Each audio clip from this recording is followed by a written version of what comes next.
This is VOA News via remote. I'm Tommy McNeil.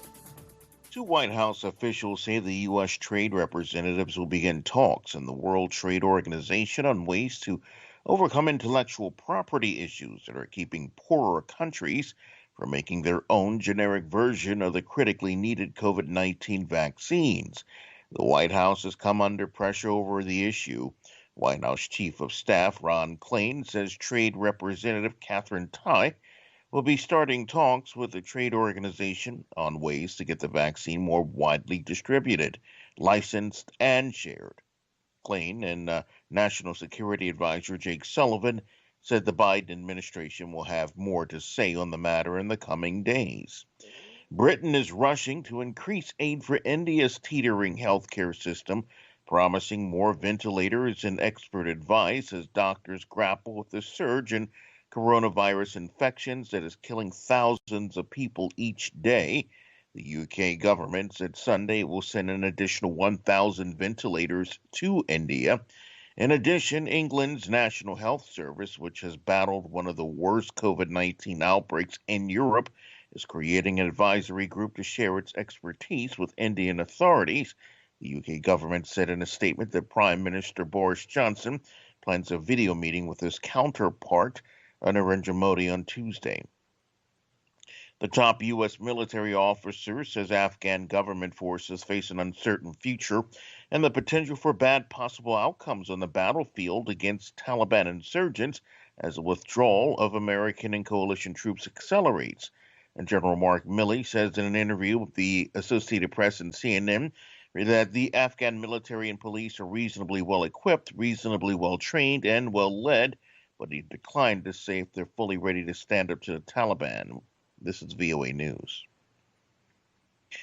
The United States and Iran are in active talks over the release of prisoners, but Washington is denying a report by Iranian state-run television that deals had been struck.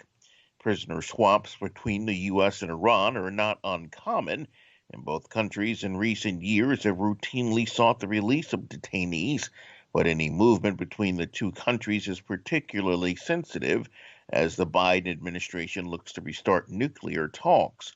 The issue burst into public view with a report in Iran of a deal for the Islamic Republic to release U.S. and British prisoners in exchange for Tehran receiving billions of dollars. On Monday, Apple faces a trial that could upend its iron control over its App Store, which brings billions of dollars each year while feeding more than 1.6 billion iPhones, iPads, and other devices. The case, which represents one of Apple's most serious legal threats in recent years, comes from Epic Games maker of the popular video game Fortnite. Epic charges that Apple has transformed its once tiny digital storefront into an illegal monopoly that squeezes mobile apps for a slice of their earnings. Apple denies that charge and seeks to depict Epic as a would-be freeloader on its App Store.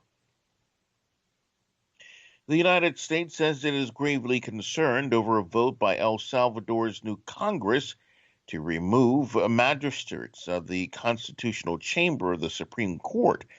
U.S. Secretary of State Antony J. Blinken spoke on Sunday to Salvadorian President about the vote on Saturday. The State Department says Blinken stressed that an independent judiciary is essential to democratic governance. Governing party lawmakers say the court has put private interests above the people's welfare. And again, recapping our top story, two White House officials now say that the U.S. trade representatives will begin talks in the World Trade Organization on ways to overcome intellectual property issues that keep poorer countries from making their own generic version of the critically needed COVID-19 vaccines. The White House has come under pressure over the issue.